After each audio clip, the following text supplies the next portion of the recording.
मस्तकाभिषेक महामस्तकाभिषेक, मस्तकाभिषेक महामस्तकाभिषेक, धरती से अंबर तक फैलाए पावन से, मस्तकाभिषेक महामस्तकाभिषेक।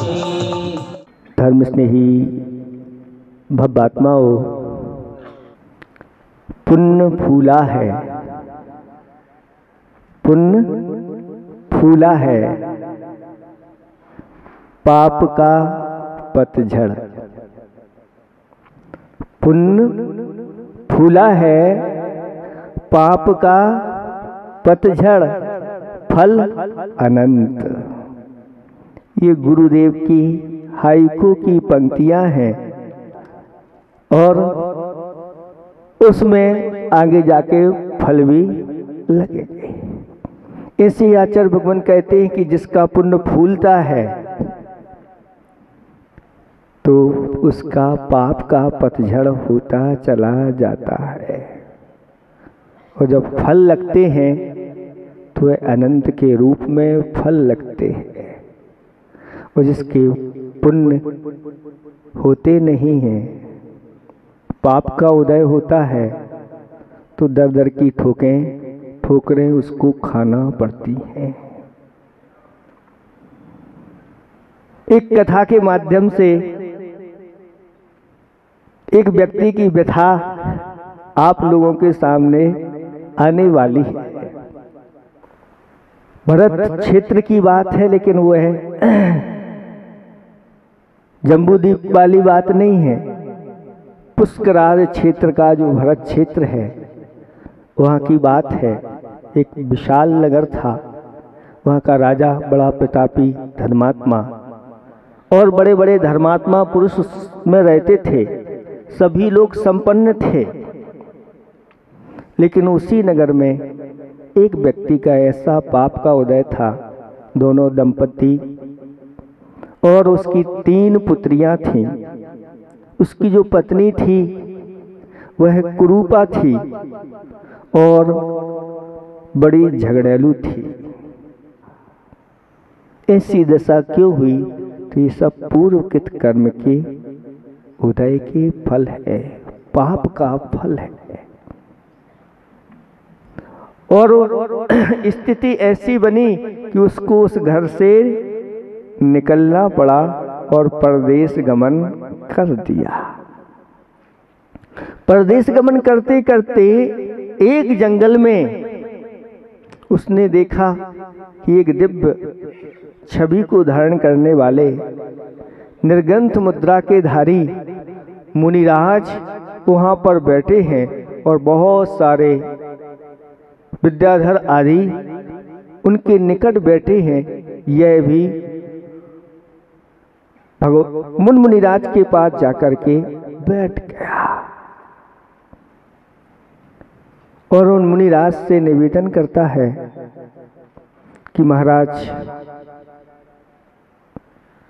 मेरा कैसे कल्याण होगा?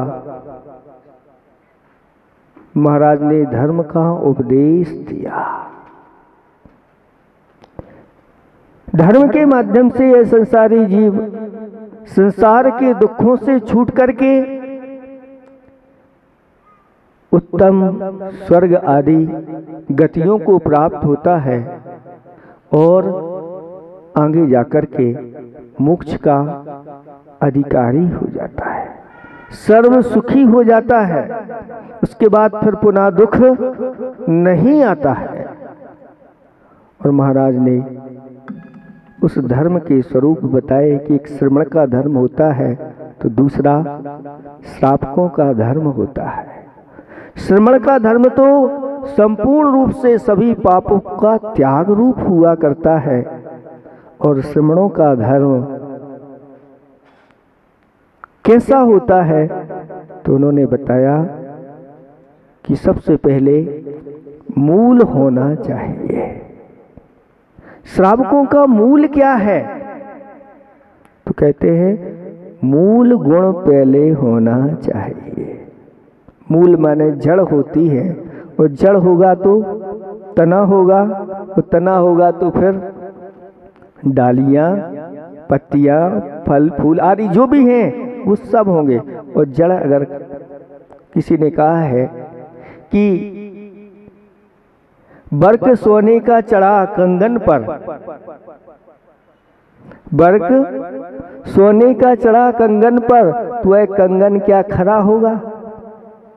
और जड़ें जिस वृक्ष की हो खोखली, तो वह वृक्ष क्या हरा होगा? हो ही नहीं सकता। इसी प्रकार से मूल गुण पहले होना चाहिए जैन कुल में।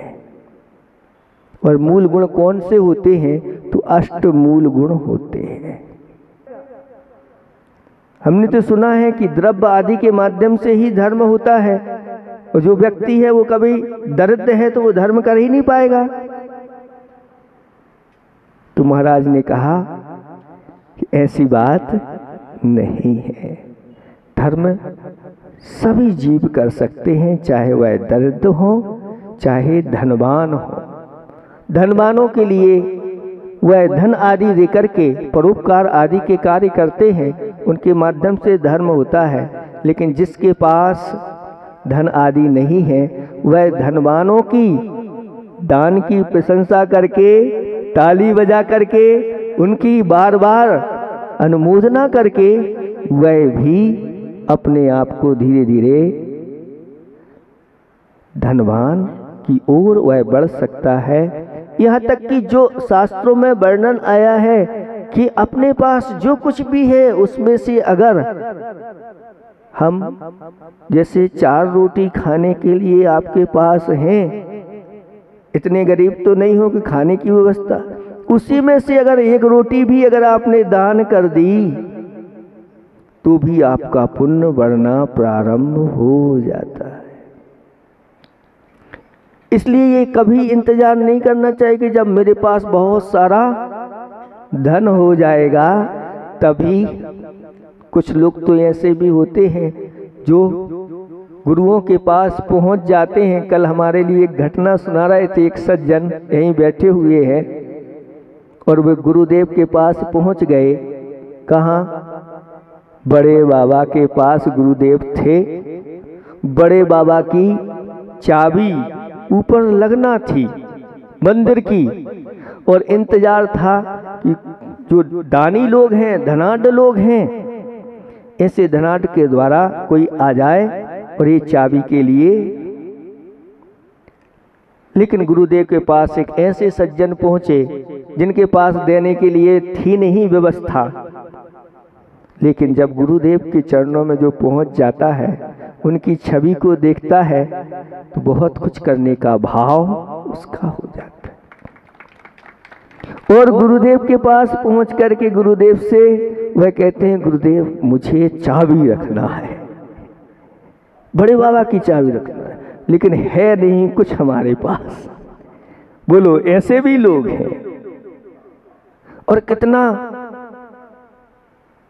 तो उन्होंने कहा एक करेंगे, एक मतलब एक सियार, और उसमें भी एक और जोड़ दो अलग से, लेकिन है कुछ नहीं। गुरुदेव आपका आशीर्वाद हो तो हम तैयार हैं।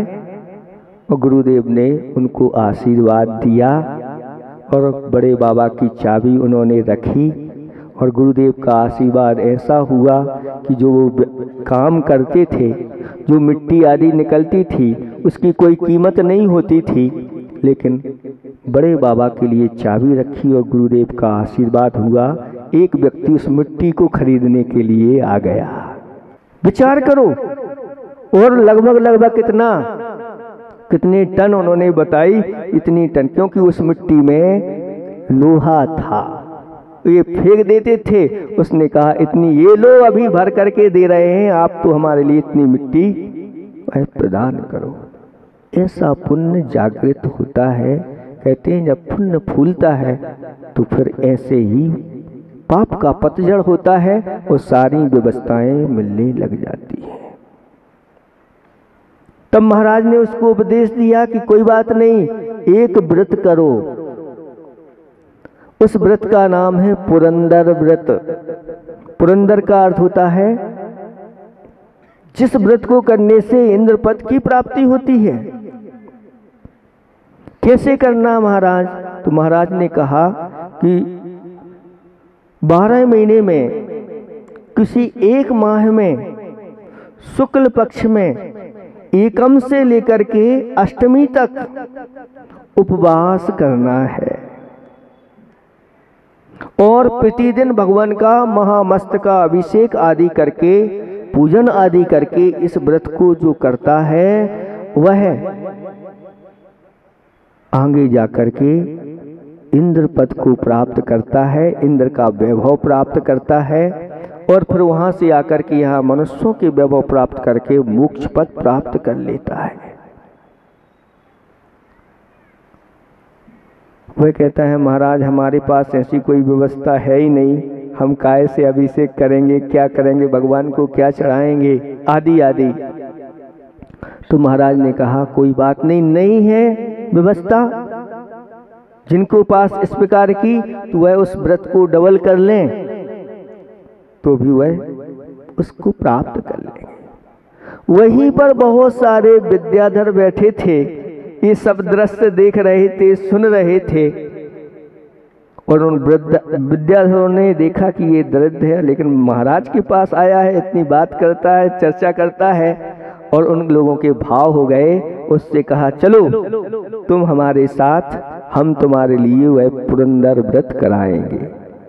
और विद्याधर लोग ले गए और वहां पर जाकर के ऐसे अकृत्रिम चैत्यालय में जाकर के और 8 दिन उन विद्याधरों ने पुरंदर व्रत किया और उस व्यक्ति को भी वह पुरंदर व्रत कराया बड़े वैभव के साथ, अच्छी अच्छी द्रव्य के साथ और उस व्यक्ति को अच्छा धन आदि दे करके, वस्त्र आभूषण दे करके और उसको विदा करने लगे। तो वह कहता है कि आप लोग विद्याधर हैं, आपने हमारे साथ इतना किया है, मैं चाहता हूं कि जितने भी अकृत्रिम चैत्यालय हैं इस 2.5 द्वीप में आप उनके मुझे दर्शन करा दो, ये सब आपके ऊपर आपकी क्षमता है। तो विद्याधरों ने कहा ठीक है और अपने विमानों में बिठा करके उन अकृत्रिम चैत्यालयों की वंदना करा दी और उसका ऐसा पुण्य संचय हुआ, वापस अपने नगर में भेज दिया गया। और जब राजा ने देखा कि यह व्यक्ति इस प्रकार से धर्मात्मा हो गया है, इस प्रकार के व्रत करता है, राजा के द्वारा भी वह सम्मान को प्राप्त हो गया। उसकी सारी दरिद्रता उसी भाव में दूर हो गई और धर्मात्मा बन के अंत में उसने समाधि मरण किया और समाधि मरण करके स्वधर्म इंद्र बना। कौन बना?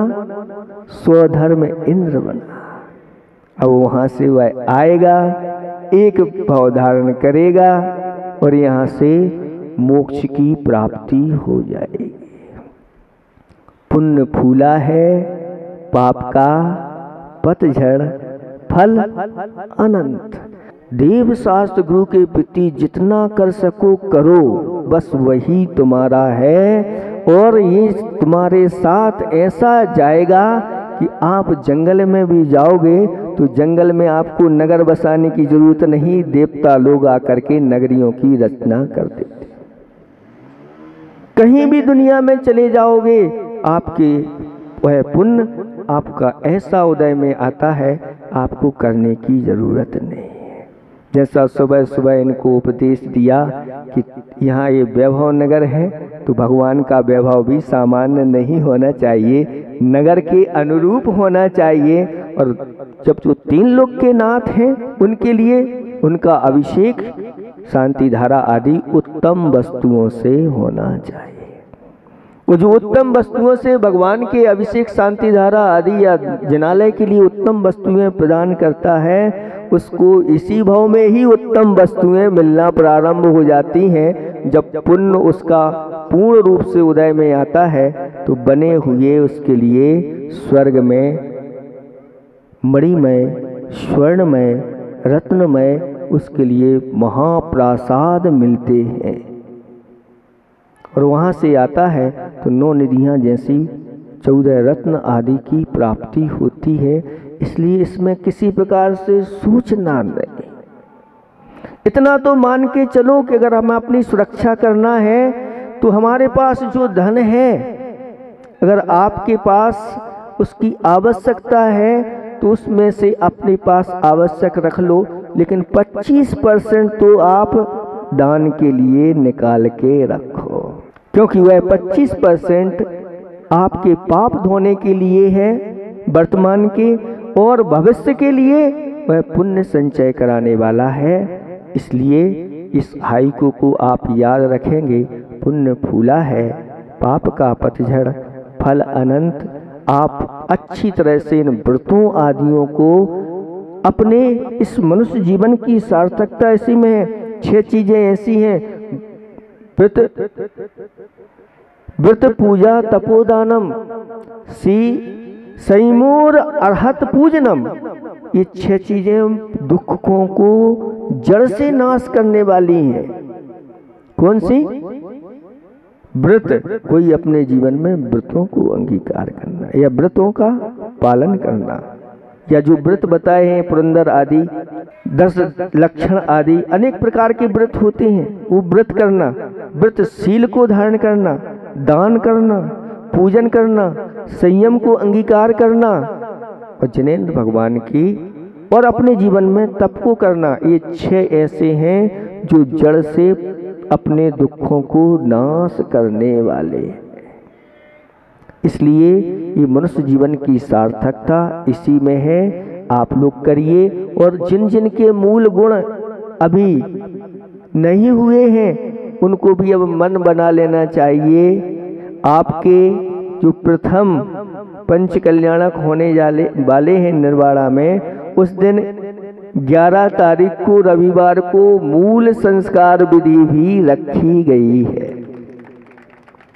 आप अपने बालकों को जो 8 वर्ष से ऊपर वाले हैं, 8 वर्ष से लेकर वाले हैं, आप उनके संस्कार कराइए, जिससे वह दुर्गति के पात्र ना हो, और गुरुओं के आशीर्वाद से वह निरंतर अपने पुण्य की वृद्धि करते चले जाएं और अपने वैभव को प्राप्त होते चले जाएं।